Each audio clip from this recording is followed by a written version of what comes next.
নাহিদ ইসলাম এই কথাটি বলেছেন যে ফ্যাসিস্টের দোসরদের বক্তব্য শোনার জন্য 12 মার্চ আমরা জাতীয় সংসদে যাচ্ছি না।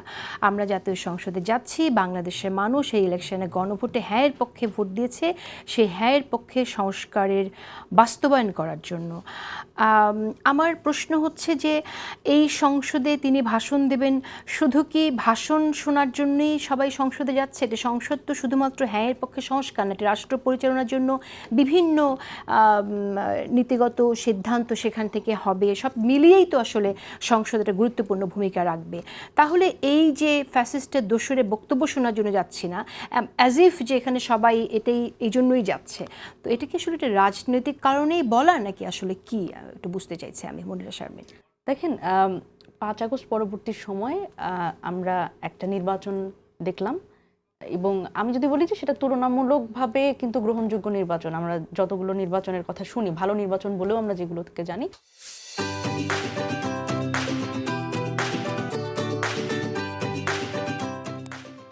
কিছু ত্রুটি বিচ্যুতি ছাড়া এই নির্বাচনটিকে আমরা ভালো নির্বাচন বলতে পারি। সুতরাং এই নির্বাচনে যখন এই এতগুলো রাজনৈতিক দল অংশগ্রহণ করার পরে আমরা এর আগেও দেখলাম যে তারা কিন্তু এই জাতীয় ঐক্য এবং পরবর্তীতে আমরা যে একটা পরিস্থিতি দেখেছি বাংলাদেশে, যে রাজনৈতিক দলগুলো কখনো এক টেবিলে বসে না, তাদের মধ্যে খুবই হস্টাইল সম্পর্ক, সেই জায়গা থেকে কিন্তু এই নির্বাচনটাও আমরা দেখেছি যে রাজনৈতিক দলগুলো খুব দায়িত্বশীল আচরণ করেছে এবং নির্বাচনটা সুন্দর হওয়ার জন্য পরবর্তীতে এখন আমরা কিন্তু সমালোচনা করছি, কিন্তু আমরা ধরেন সরকারি দলের সমালোচনা করছি, বিরোধী দল আছে, এই সমালোচনাগুলোও করছি আমরা সরকারকে শক্ত করার জন্য বা সরকারকে ঠিক লাইনে রাখার জন্য, যেভাবে করে আসলেই বাংলাদেশে একটা আইডিয়াল পরিস্থিতি আমরা দেখতে চাই। আমরা কিন্তু সেই হামলা মামলা সংস্কৃতি এখন আর দেখতে চাই না।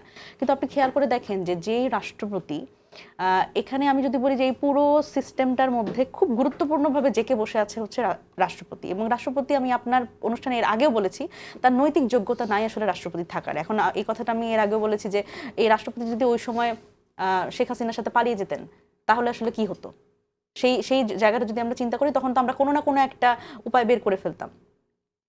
কিন্তু যেটা হলো সেটা হচ্ছে রাষ্ট্রপতি থেকে গেলেন, এবং পরবর্তীতে অন্তর্বর্তীকালীন সরকারের সময় আমরা দেখলাম যে তিনি খাঁচার পাখির মতো বন্দী হয়েছিলেন। কিন্তু আমরা দেখলাম যে আমাদের যে প্রধানমন্ত্রী, বর্তমান প্রধানমন্ত্রী তারেক রহমান, তিনি সেই খাঁচার পাখিকে অবমুক্ত করলেন এবং করার পরে তিনি সাথে নিয়ে মোটামুটি ঘোরাফেরাও করলেন। এখন বিষয়টা হচ্ছে যে নৈতিক জায়গা থেকে আসলে রাষ্ট্রপতি মানে ওনার ভাষণ আমরা এইটা দিয়ে আসলে আমরা শুরু করব, এটা যদি শুধুমাত্র ফর্মালিটি হয় সেটা একরকম, কিন্তু নৈতিকভাবে আসলে তার যোগ্যতা নাই। এবং 5 আগস্ট পরবর্তী সময় আমরা যারা নতুন করে রাজনীতি, ন্যাশনাল পলিটিক্স শুরু করেছি, আমাদের কিন্তু এটা খুবই গুরুত্বপূর্ণভাবে লক্ষণীয় আমাদের জন্য।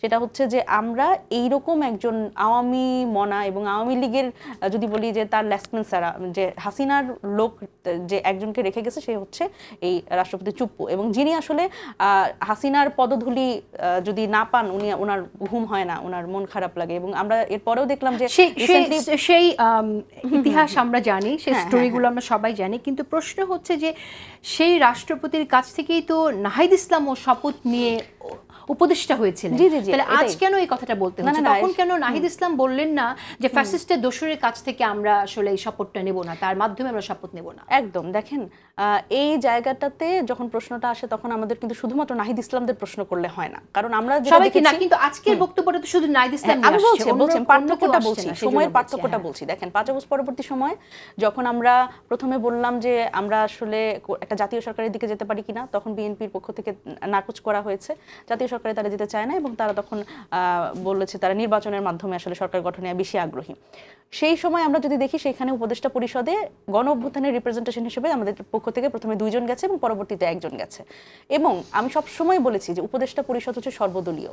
সুতরাং এই যে জাতীয় ঐক্যের কথা বলছেন, উপদেষ্টা পরিষদে যেরকম বিএনপির লোক ছিল, জামাতের লোক ছিল, অরাজনৈতিক লোক ছিল, না শেষ করি আমি বুঝতে পেরেছি আপনার প্রশ্নটা, আমি বুঝতে পেরেছি।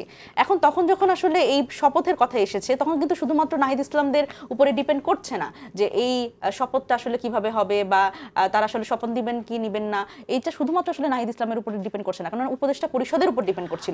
সুতরাং এইখানে যখন আমরা এখন রাজনৈতিক দল এবং আমাদের এই নির্বাচনের মাধ্যমে 6 জন এমপি সংসদে গেছে, তখন আমাদের রাজনৈতিকভাবে এটা কিন্তু আমরা বলতে পারি যে আমরা আসলে এখানে কারো ভাষণ শুনবো না। আমার বক্তব্য হচ্ছে যে এখানে নাহিদ ইসলামের উপরে শুধু আসছে না আপনি বলছেন, কিন্তু নাহিদ ইসলাম চাইলে কথাটা বলতে পারতেন, নাহিদ ইসলাম সেদিন আওয়াজ দিতে পারতেন যে তার কাছ থেকে আমরা ওত নেব না, ওপেনলি একদম আওয়াজ দেয়া সেটা আমরা শুনিনি। তখন যদি বলেছেন আমরা শুনিনি সেই বক্তব্যটা প্রতিবাদটা সামনে থেকে এসে রিজেক্ট করা যে তার কাছ থেকে আমরা শপথ নেব না, সেই রিজেকশন আমরা শুনিনি। যেহেতু আপনারা তখন রিজেক্ট করেননি, তাহলে এখন কেন করছেন? আমার প্রশ্ন হচ্ছে যদি একটা সাংবিধানিক সিস্টেমে যদি আপনারা ফলো করেন, তাহলে এটা আসলে ফলো করার মাঝে এই বক্তব্যগুলো দেওয়ার অর্থটা কি? আমি তারপরও আপনার শুধুমাত্র দেখেন এখানে আপনি যেভাবে করে বলছেন যে একদম পুরোপুরি কি আমাদের এই অন্তর্বর্তীকালীন সরকারটা সাংবিধানিকভাবে চলেছে, এটা তো আপনি বলতে পারেন না, কারণ এটা একটা জগাখিচুড়ি সরকার ছিল। যেটুকু আসলে সংবিধান মেনে করা গেছে ততটুকু সংবিধান মেনে হয়েছে, যেটা দেখা গেছে এক্সট্রা কনস্টিটিউশনাল এমন অনেক কিছু কিন্তু করা হয়েছে। সংবিধান মানার সর্বোচ্চ চেষ্টা হয়েছে। হ্যাঁ, না দেখেন ঐকমত্য সরকার যেটা হয়েছে সেটা সংবিধান, এটা আপনি বলতেই পারেন না। কেন জানেন? দেখেন ঐকমত্য কমিশনে যখন আমরা বসলাম তখন তো আমরা একদম সবচেয়ে গুরুত্বপূর্ণ জায়গাটা সংবিধানের 7 নম্বর অনুচ্ছেদ সেটাই তো আমরা লঙ্ঘন করেছি। এবং ঐকমত্য কমিশনে যে 31টিরও বেশি রাজনৈতিক দল আমরা আলোচনা করেছি, তারা সংবিধানের রিফর্ম নিয়ে আলোচনা করেছি, এবং যেটা আসলে কোনোভাবেই অপরিবর্তনযোগ্য এবং হচ্ছে কোনোভাবেই যেই জিনিসগুলো নিয়ে কথা বলা যাবে না সেই জিনিসগুলো নিয়ে আমরা কথা বলেছি, আমরা আলোচনা করেছি। বিশেষ করে যে সংবিধান লঙ্ঘনের যে কথাটা এখানে আসছে মূলত, যে রাষ্ট্রপতি যে গণভোটের জন্য যে অধ্যাদেশটা দিয়েছেন তিনি এটা দিতে পারেন কিনা সেটা এসেছে, কিন্তু ব্রডার সেন্সে সংবিধানকে মেনেই অন্তর্বর্তী সরকার গঠিত হয়েছিল। হাইকোর্ট থেকে সুপ্রিম কোর্ট থেকে সেই আদেশও নেওয়া হয়েছিল। এই যে আদেশটা নিতে হলো এটাও কিন্তু আসলে নরমালি তো আসলে হয় না, সেই জন্য কিন্তু আদেশটা নিতে হয়েছে। সুতরাং এই যে অন্তর্বর্তীকালীন সরকার তো আসলে সংবিধানে নাই, অন্তর্বর্তীকালীন ইটসেলফ একটা এক্সট্রা কনস্টিটিউশনাল।